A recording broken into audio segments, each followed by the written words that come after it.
পুরুলিয়ার দেবেন Mahato medical college হাসপাতালে মাতৃযান অ্যাম্বুলেন্সে দুজন করে মা ও সদ্যজাতকে নিয়ে যাওয়ার অভিযোগ। অ্যাম্বুলেন্সের বিল বকেয়া থাকার কারণেই পরিষেবায় সমস্যা হচ্ছে বলে জানান চালক থেকে মালিক।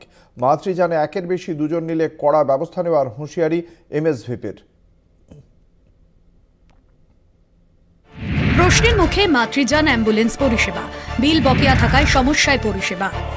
সরকারি হাসপাতালে বকেয়া অ্যাম্বুলেন্সের বিল, তাই একটা অ্যাম্বুলেন্সে দুজন করে মা ও সদ্যজাতকে নিয়ে যাওয়ার অভিযোগ দেবেন মাহাতো মেডিকেল কলেজ হাসপাতালে। একটা অ্যাম্বুলেন্সে একজনকে নিয়ে যাওয়ার দাবি রোগীর আত্মীয়ের। একটা গাড়ি বাচ্চা যখন দুধ খাবে, গাড়ি দাঁড় করে দুধ খাওয়াতে হবে, বাচ্চারা সুবিধা হলে মানব না।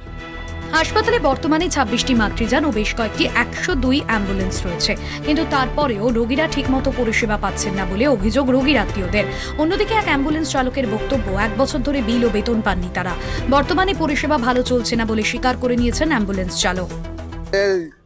12 মাস থেকে বিল পাইনি, বেতনও পাইনি, পরিষেবা ভালো চলছে না এখন।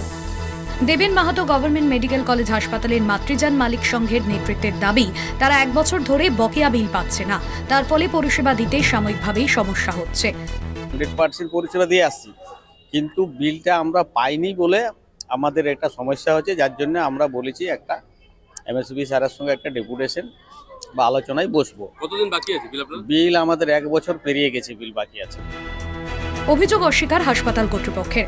যদিও মেডিকেল কলেজ হাসপাতালের এমএসভিপি জানান, অ্যাম্বুলেন্স চালকদের কোনো বিল বাকি নেই, তারা নির্দিষ্ট সময় মেনে বিল জমা দেয়নি বলেই বিল দেওয়া হয়নি। তবে অভিযোগ পেলে কড়া ব্যবস্থা নেওয়ার আশ্বাস দেন তিনি। বিরুদ্ধে আপনারা আমার কাছে নির্দিষ্টভাবে জানান, আমিও ম্যাটারটা খোঁজ নিয়ে এখনই দেখে নিচ্ছি। বিল পাইনি মানে দুটো জিনিস, বিল পাইনি মানে বিল থাকলে তো তার বিল দেবো, বিল দেয়নি জমা। ওরা যতটা পিরিয়ড পর্যন্ত বিল জমা দিয়েছিল, বিল যতটা পর্যন্ত দিয়েছে ততটা ক্লিয়ার করা হচ্ছে। তারপরে বিল ওরা দেয়নি, ওরা পায়নি, ওরা বিল যাতে দেয় তার জন্য আমি রিমাইন্ডারের পর রিমাইন্ডার চিঠি দিয়ে যাচ্ছি, ওরা কিন্তু কোনো বিল দেয়নি। পুরুলিয়া মেডিকেল কলেজ হাসপাতালের অ্যাম্বুলেন্স পরিষেবা এখন প্রশ্নের মুখে। পর্যাপ্ত পরিমাণে মাতৃযান পাচ্ছেন না শিশু এবং মায়েরা, এমনকি এক একটি অ্যাম্বুলেন্সে প্রায় 2 জন করে শিশু এবং মায়েদের নিয়ে যাওয়া হচ্ছে বলে অভিযোগ করছেন তারা।